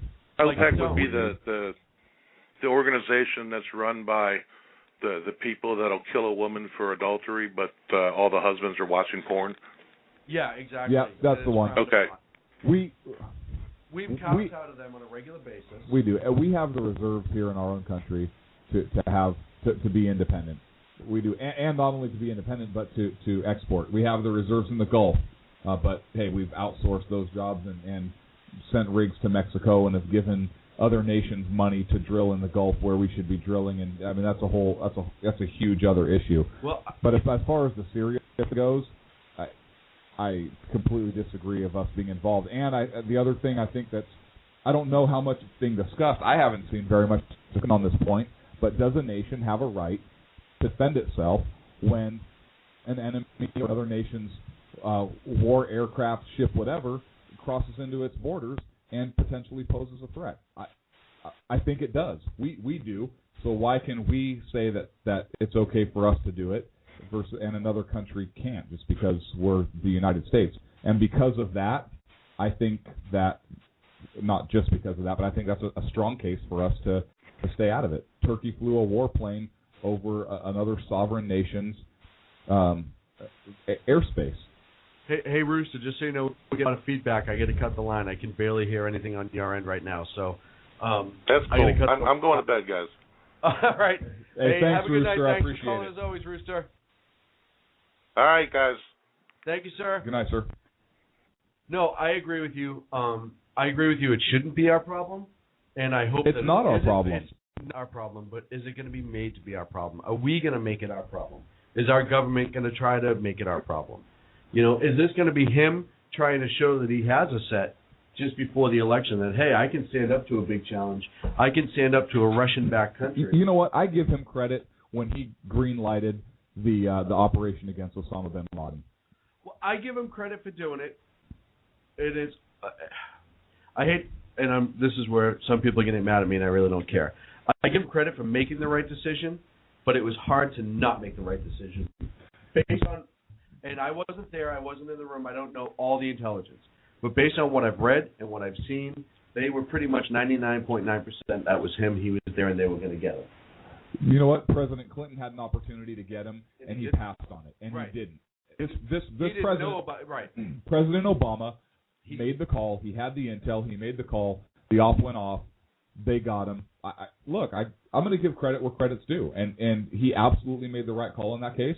I'm very thankful to the president for making that call. And I'll give him the credit he deserves. In this case with Syria, I hope he doesn't get involved. I think that the risk. Look at where we are right now as far as blood and treasure that's been expended in the Gulf region. Oh, as God. far as Iraq, Afghanistan. Now you're going to contemplate going into a conflict where you have Syria and Russia, and now hey, NATO gets invoked. So what you got? Belgium, Canada, Denmark, France, Italy, Norway, Portugal, France, Greece, although they don't have anything, so I'm pretty sure they had to sell off their military. Germany, Spain. I mean, you have how many countries? Spain, and then I don't know how many members of the former Warsaw Pact came over after the collapse of the Soviet Union, but I think we have some of those nations that are now part of NATO as well, if I'm not mistaken. Yeah, no, I so Latvia and a couple other ones. Okay, so now you have these countries that were part of the former Soviet Union that now you have Russia and China, perhaps North Korea get involved. I mean, it'll go global fast. Absolutely, and that's why I think we need. And I agree that we need to stay out. I just hope that with the numbers being what they are, that he doesn't try to be a political strongman right now and say, hey, I know it's Syria. I know they're really tight with Russia. Everyone views me as weak on Russia, which we've said before, the whole hot incident. I'm going to take this as my chance to stand up to the Russians. And I hope it doesn't backfire. I hope we don't get into a conflict that we don't belong in. I got an idea. I'm ready for your idea. Because it'd be really expensive. What about if we gave him the option to keep health care or to get involved in this conflict if that's what he wants to do? Okay, let him flip the coin or choose however he wants. Yeah, no, I vote no on both. Rooster says the world was a much better place when the U.S. was known as a bully. It's true. When we had certain people, and it started officially with Carter and the botched Iranian hostages. I think the world was a better place when the world knew that the United States wasn't going to take any crap. Yeah, no, I totally agree with you. And we have the ability to maintain ourselves and take care of ourselves and our close friends and allies. We talked about that before. I have no problem with our true close friends and allies, not our pseudo friends or our fake friends who just because we buy oil from them. And that we pump money into. Fine, you don't want to sell us oil? Guess what? We're cutting off all everything. Foreign aid. Congratulations. Hey, good job. You just pissed us off, so now you're not getting any money. Yeah, but then, the UN would come after us because I'm sure there'd be a human rights violation. Oh, wait, that is... Okay, then we cut off funding to them, too. How are they going to come after us with no funding? I think the UN, all their funding. I got an idea. We keep all of our money. You guys handle your own crap. If you screw with any of our citizens or any of our interests that are going to hurt our people, then we're going to come after you. Or our friends. There are a few allies. If they need help, Israel. There are a few allies. Israel. Great Britain. England, Canada. There's a few allies that I say, hey, yeah. Canada? They have nobody has that beef health with Canada. care. Exactly. Can you really? Do you trust the person that nobody has a beef with? I mean, really? Well, because they're kind of like a chameleon. They fit in with kind of whoever. It's one of two things. They either have a lot of really dark, dirty crap going on, right? Or they are truly like the world's nicest people. That's a good point. I don't know which one that is. I'm going to go with nicest people because I like to see the good. Yeah, I've known a bunch of Canadians and all really nice people. Really? Yeah, I've never met I've personally never met a Canadian where I'm like, wow, that guy was a jerk, eh? But yeah, no, there's a few allies we'd have to take care of. I hope we stay out of it. And, Rooster brings up a good point, too, in the chat room, is that Israel doesn't need defending. Because they're badasses. They are total badasses. My problem is if everyone starts turning sights on Israel and the Middle East that hates them, it may get ugly for them. And they've suffered enough. After World War II, we put them in a place where everybody wants to kill them, and they've been dealing with it ever since. I agree. On that topic, let's take a break. And, we'll be back in a couple minutes, folks. See ya.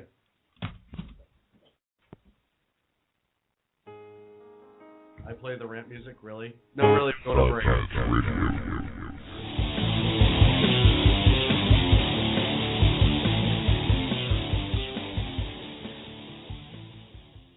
Hey guys, it's Sean from Sack Kids Radio. I want to talk to you a minute about our friends over at HomefrontHugs.com. They're an amazing organization of volunteers who take their time, effort, and money to take care of our troops overseas as they serve our great nation. HomefrontHugs.com. You can donate, write letters to troops, adopt a troop, you name it, you can do it. Help those wonderful folks who protect our freedoms. Go to HomefrontHugs.com. Tell them Sack Kids Radio sent you. Hey guys, it's Sean from Sackheads Radio. I know I've said it before. Check out our friends at conservativeoutcry.net, but I really mean it. You want interesting and exciting political commentary and analysis? That is the place to get it. Different, always spot on, always truthful, never pulling a punch. conservativeoutcry.net. Tell Rooster to get Bulldog back on and that Sackheads Radio sent you. And also, coming soon, the Sackheads Radio Forum on conservativeoutcry.net. Hey guys, do you like our news briefs? Better yet, do you like the amazing voice that does our news briefs? Do you need some audio work done? Check out PlatinumVocalCords.com. Our friend Vanessa has years of broadcast experience. She's an absolute professional. She'll work with you, get the sound exactly how you'd want it. So go to PlatinumVocalCords.com. Tell them Sackheads Radio sent you. Do you have some breaking news you want the Sackheads Radio Show to cover? Call us at 1-877-308-1866 and be a news hound like this gal. Hey, so I heard that,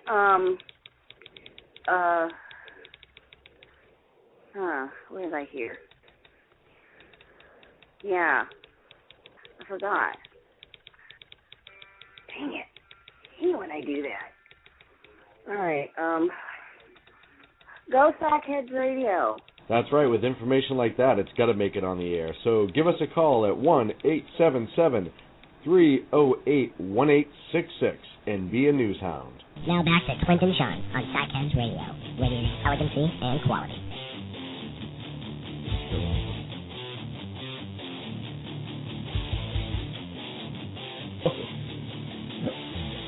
Oh, this has just been an engineering disaster. Oh my God! Thank you for everyone who's sticking with us. So I want to ask you a question. Hold on, I just wrote the phone number. It's 347-205-9399. The phone lines are open. If you can weasel your way into an open one, that'd be great. You know, I want to wait. What number is that? Yeah, we're not taking that caller either. Is that your mom? No. Oh, all right. So you don't remember that number? I might. I might not. Yeah. We're not talking about that person. So I want to talk a couple things. First of all, I think Mitt Romney is going to be hit on the healthcare issue. I know he's taking a lot of heat for Bain Capital and some other things right now, and which even CNN is turning around saying that they're quote unquote swift voting him like the Republicans did to Kerry. Yeah. And they're turning around and saying even CNN, who is like the Communist News Network, is that?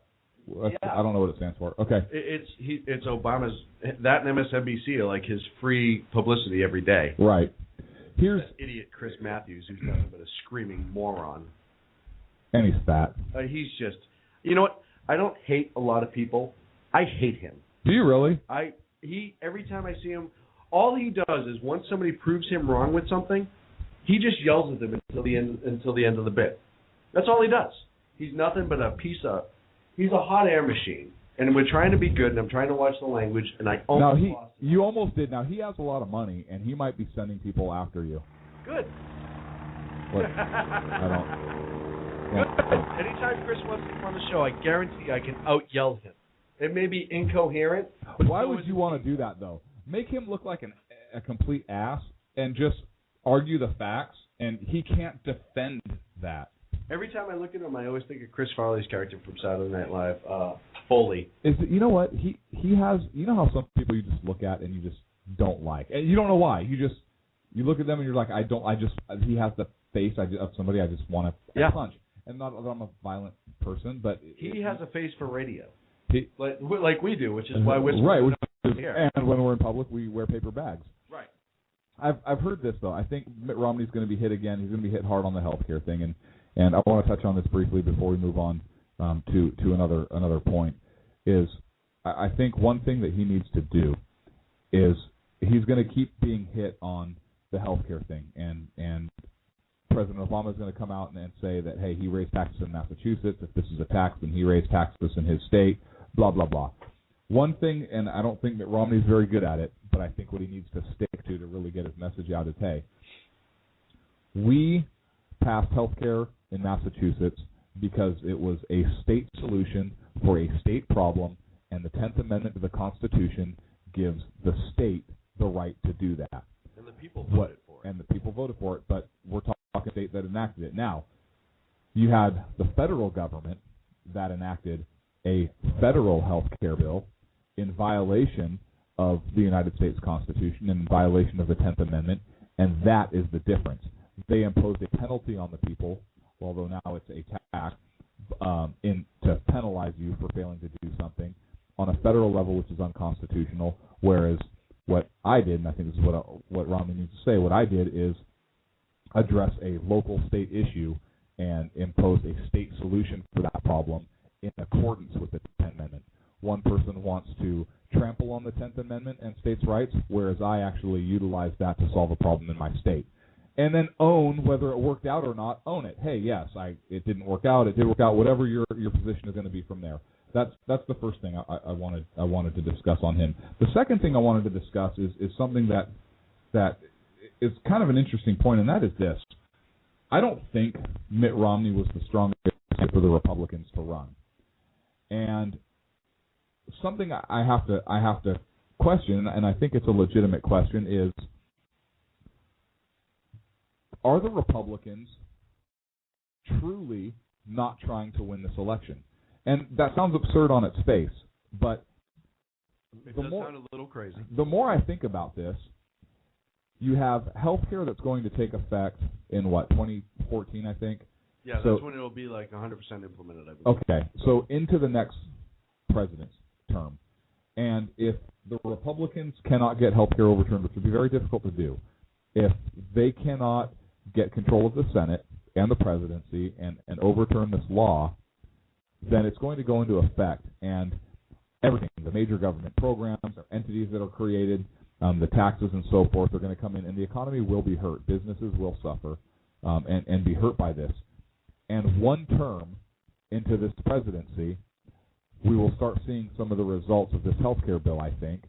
And as a result, that president, be it Mitt Romney if he wins, would be blamed, and the Democrats would be able to seize control again.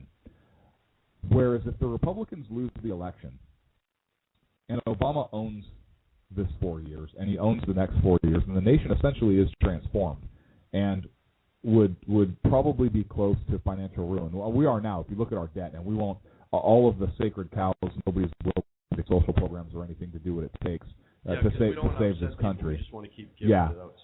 And this health care bill is gonna push it even closer to the edge, if not over the edge. It's gonna add like another $10 trillion, I think.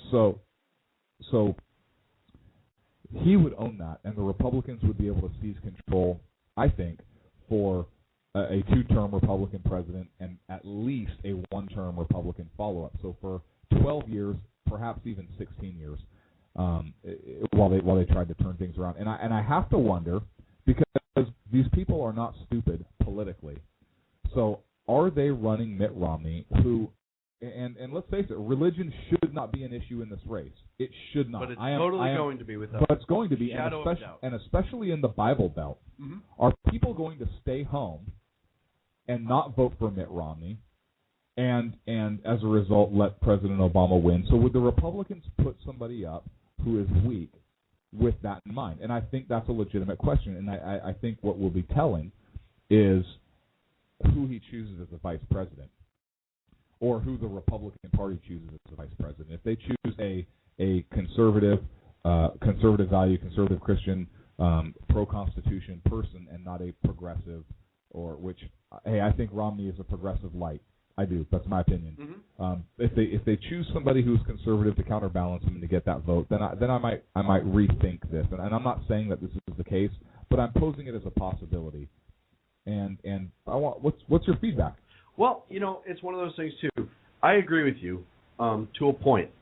I think they're at that weird crossroads where do they put all their ducks or all their eggs in one basket? Ducks. Why would I? All their ducks. Ducks in a row. You were thinking ducks in a row, eggs in a basket. But you can put eggs in a row, and you can put ducks in a basket. So you're fine. Do they put them all behind Romney and take a chance? Ducks or the eggs? And hope ducks. Okay. And hope that he wins. And in order to do that, you would have to have, like you said, a strong conservative VP. They'd have to have a Bobby Jindal, a Marco Rubio. My personal favorite would be a Chris Christie. Or do they go with somebody who's kind of a light progressive Republican too? Names being thrown out. There prominently would be Condoleezza Rice, Dr. Rice. So it's going to be interesting. The next month is going to be very telling, I think. It will. And the other thing, and it's been talked about before, is what's going to happen when they get to the RNC convention in Florida. What are the delegates going to do? And that's a good point. Now, here's the thing: does Romney announce the vice presidential candidate before the convention? I hope not, because then who the heck would watch the convention? What's that? Before he officially wins the nomination. I mean, is that a smart political move? Well, not only that, but who would watch the convention if they already know who his running mate would be? Exactly. I wouldn't. Would you? But, I mean, we know what the talking points are. Exactly. Everyone knows what the talking points are. Do you think the Republicans ran him intentionally as a weak candidate? Because the party put a lot of money, and the party establishment backed him, and I am not a big party establishment person. You guys know that if you listen to the show. But did the Republican establishment they pushed him hard? What was the reason behind it? Was it because he was truly a strong candidate? Well, was it the best that they had? I don't know. I don't know. In my opinion, no. Yeah. But guess what, Governor Romney, sir, I'm a conservative, and you need to earn my vote.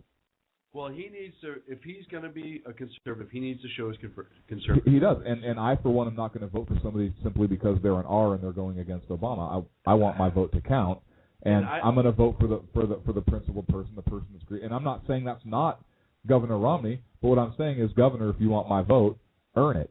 Well, Mr. President, if you want my vote, earn it. And I'm at that weird crossroads because as much as I agree that you should vote the person that you want to be in office, and if they're not there, then you should find them. But I get nervous with the president being in there with 4 years, and he's kind of carte blanche at that point. I figured Bastille Day, I'd throw a little French in. That was pretty good. What's he going to do? How much more is he going to unleash? At that point, he has nobody to answer to. So yeah, at all. Probably a lot. Exactly. But you know what? The country sustain another 4 years of progressive, uber-liberal laws and changes. Just say crap. Just say crap. Just say crap. BS. Thank you. Total BS. Now I'm gonna throw this out there. Do we deserve it? No. Is it at what point? See, I disagree. I think just like we talked about before with the 17th Amendment. Wow. Yep. Wow. Brought it right around. Where that came about because the people failed in their responsibility to elect principled politicians in order to up a law and not become corrupt. It's the people's responsibility that they're electing these people, and by these people I mean progressives that are trying to change this country from what it was supposed to be, from what it is now, into something else, something unrecognizable, more towards a socialist state. It's the responsibility of the people, but people don't take that responsibility serious. They say, you know what, I'm a Democrat, and my union says vote Democrat, so I'm going to vote Democrat. Or, hey, I'm a Republican, or I just don't want to see Obama, so I'm going to vote this way, as opposed to really looking at the issues and the individual and voting that way. I think that's what got us in this trouble. So do we as a country deserve where we are? I don't want to say yes, but at the same time, it is the fault of the people. It is our fault. We need to wake up and take a look at the issues and know our history and vote for principled leaders to take over be great again. Right, and that's a key thing, is making this country great again. GGT 183 in our chat room, so if you're not in the chat room, that's your fault, brought up a really good point, is that Republican VP has to be nominated according to Republican Party rules, and that's true to a point, but usually what happens is everyone's already kind of decided who's going to vote for going into it, and that's kind of been the past. But I'll tell you right now, if they go in and there's no clear-cut decision, then Ron Paul's got a lot of delegates. And he does.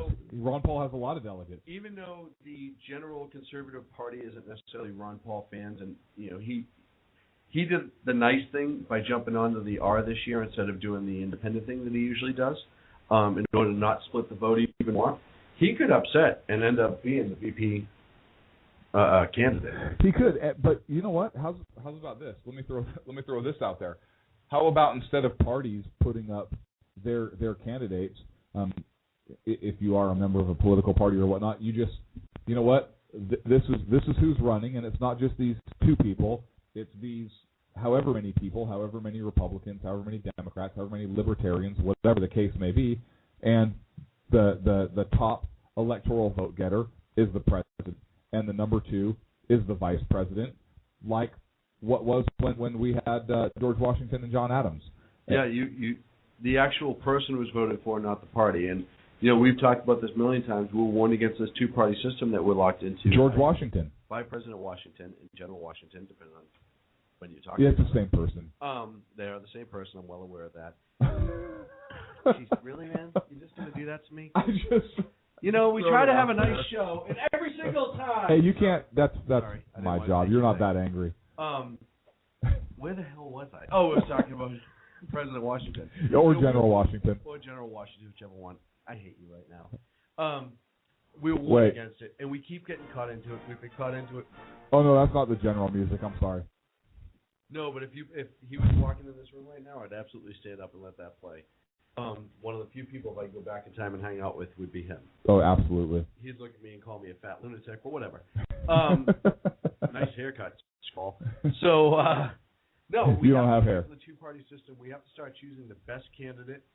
And if you're a conservative, you choose the best conservative candidate. If you're a liberal, then don't vote. No, I'm totally kidding. Totally kidding. But and we've talked about this before too. There's a difference between a Democrat and a progressive Democrat, just like there's a difference between a Republican and a progressive Republican. Mm-hmm. Traditional Democrats aren't so far out that you can't work with them, talk with them. You can't find a common ground where everybody's agreeable. Progressives, on the other hand, way off base. I mean, well, progressives think that the Constitution is a living, breathing document, and blah blah blah blah blah. Yeah, exactly. And Mooney likes to hug Sunshower, who likes to hug the tree and is in the tree living, and doesn't shave. And and I love this too. And this goes to the vegetarian portion. If you love animals so much, and that's why you're a vegetarian, why are you eating their food all the time? That's an interesting point. I never thought about that before. What are they going to eat? That is an excellent point. I think that should be the thought to wrap up that conversation. Think about that. If you can see the look I'm getting right now, I just took his point and turned it into a terrible vegetarian reference. Any closing thoughts on the show tonight? Are you kidding me after that? What? Really? Come on. Join us next week when we decide what's better, liquor thongs or regular thongs. Oh, man, this show has been all sorts of over the road. So my final closing words, we're going to make an effort to do this all the time. We should do it all the time, is thank those of us, military, those of us Americans, military, first responders, law enforcement, firefighters, everyone who goes to that front line and does the things that other people can't do, protects our freedoms, keeps us safe at night. we want to thank you. And if you're in the military and you're listening, or if you're a law enforcement officer or a firefighter and you're listening, we thank you. I want to echo that thought. I want to thank our men and women in uniform, whatever uniform that is, be it member of the armed forces or a civilian law enforcement or firefighters, paramedics, first responders, and so forth. UPS. Yeah, no. You said uniform, sorry. I said... Sorry. Yeah, I got He's nothing. going to throw something at me. So I'm done. I'm out. Hey, thanks for joining us. I can't Check work us with out. you. This is so ridiculous. Check us out next That's Friday. our last night. episode. It's not our last episode. We'll see you next Friday night at 11:30. Be sure to check us out on Facebook at Sackheads Radio, Twitter at Sackheads. Check our forums out at conservativeoutcry.net. Thanks. Give me that. Thank you guys very much. We'll talk to you next week. Oh, I can't even find the end music. Sorry, guys.